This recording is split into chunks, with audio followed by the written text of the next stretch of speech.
Olá, eu me chamo Vinícius e dando continuidade ao vídeo anterior, no qual a gente abordou os temas básicos, né, os conceitos básicos que nós temos que dominar para o estudo da bioestatística, agora nós falaremos um pouco sobre a distribuição de frequências. Quando nós executamos o método estatístico que nós falamos no vídeo anterior, nós obtemos dados e ao longo da execução do método estatístico, nós temos que distribuir esses dados em uma tabela e um gráfico, certo? Para facilitar a leitura e a interpretação desses dados. Então, se eu faço uma pesquisa com uma população, se eu faço perguntas sobre, por exemplo,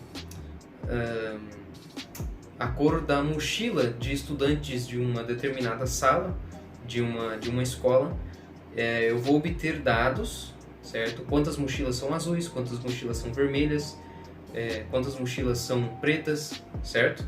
Eu vou obter esses dados, que são as variáveis, certo? A variável que eu estou analisando na minha pesquisa é a cor da mochila dos estudantes, nesse exemplo que eu estou dando, certo?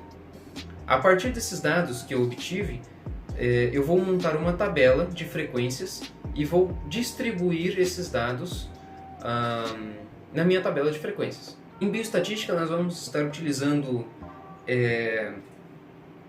a frequência absoluta, a frequência relativa, a frequência percentual e a frequência acumulada. Em uma tabela como essa que está aparecendo na tela agora, a primeira coluna representa a variável, certo? Então, a primeira coluna representa a variável, que é, como nós dissemos na aula passada, no vídeo passado, uma característica atribuída ao elemento, né, ao indivíduo. A segunda coluna representa a frequência absoluta, a terceira representa a frequência relativa, a quarta a frequência percentual e a quinta a frequência acumulada, certo? Essa tabela é bem simples de ser montada, até porque na recompilação de dados nós já teremos montado, ao recompilar os dados nós já teremos os dados, nós já teremos montado a coluna da variável e a coluna da frequência absoluta, certo? Sendo a frequência absoluta simplesmente a quantidade de vezes que a variável se repete dentro da nossa população. Simplesmente contar quantas vezes a variável se repete dentro da nossa população já é o suficiente para completar a tabela, a coluna da frequência acumulada, da frequência absoluta. Para calcular a frequência relativa, nós vamos precisar tomar uma linha, certo? da nossa tabela. Nessa linha nós vamos dividir a frequência absoluta correspondente a essa linha pelo total analisado, certo? O total é a soma de todas as frequências absolutas e representa a quantidade de elementos que foram analisados para chegar aos resultados do nosso estudo, certo? Então, somando todas as frequências absolutas, nós teremos o total de indivíduos estudados na nossa pesquisa, no nosso estudo. Em seguida, a frequência percentual vai corresponder à porcentagem que aquela frequência que corresponde à linha analisada corresponde no total analisado, certo? No total de indivíduos analisados. A frequência percentual pode ser descoberta por uma regra de 3 simples, certo? E como nós já dividimos a frequência absoluta pelo total, agora nós só temos que multiplicar a frequência relativa por 100 para obter a frequência percentual, certo? Eu espero que tenha ficado claro. E a frequência acumulada, por último, não é nada mais nada menos que a soma das suas frequências, das frequências absolutas, certo? Então você vai somar cada linha da frequência absoluta e no final a última linha tem que ser igual ao total de indivíduos analisados, certo? é uma forma de fazer o que no método estatístico a gente viu como requento, certo? E por mais que talvez não faça muito sentido no começo, depois, quando nós chegamos na parte da síntese no método estatístico, quando nós fazemos de fato os cálculos para analisar os dados retirados do nosso estudo, a frequência acumulada começa a fazer sentido. Agora nós já podemos começar a falar sobre o cálculo do tamanho da amostra, certo? Para fazer um estudo, nós temos a nossa população estatística e para definir o tamanho da amostra que nós vamos utilizar para esse estudo, existem algumas fórmulas que devem ser levadas em conta. Quando o nosso estudo avalia uma variável quantitativa atribuída à nossa população, nós usaremos uma fórmula, e quando a variável analisada é qualitativa, vai ser outra fórmula, certo? Eu estou colocando aqui na tela as fórmulas utilizadas. Elas são bem similares, na verdade, tem pouca diferença entre uma e outra.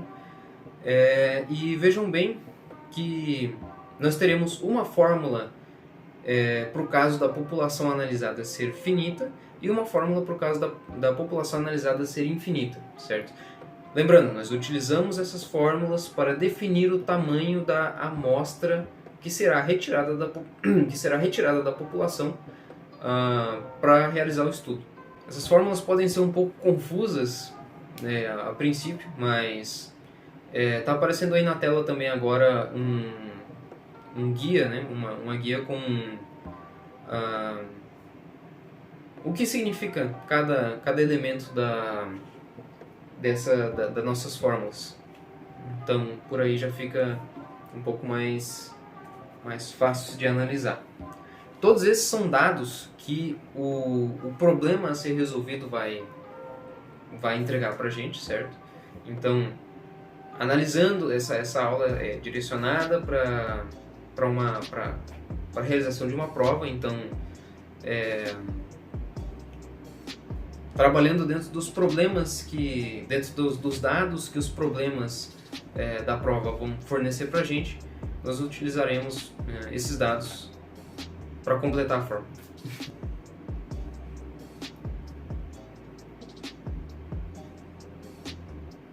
Cabem algumas observações sobre essa guia que eu coloquei anteriormente e sobre como nós vamos completar esses dados dentro das nossas fórmulas, certo?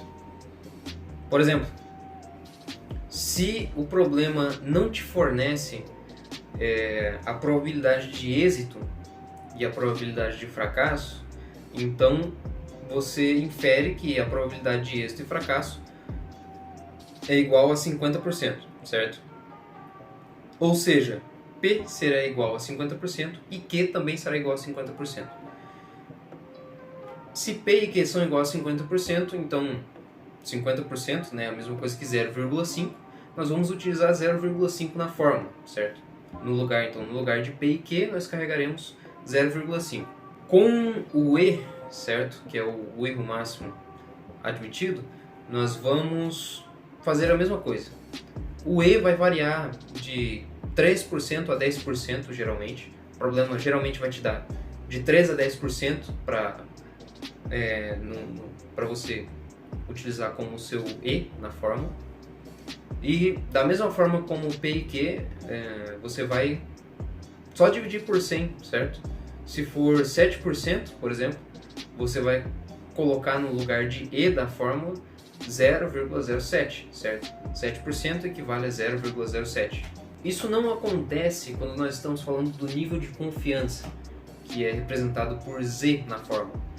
Nesse caso, nós trabalharemos, certo?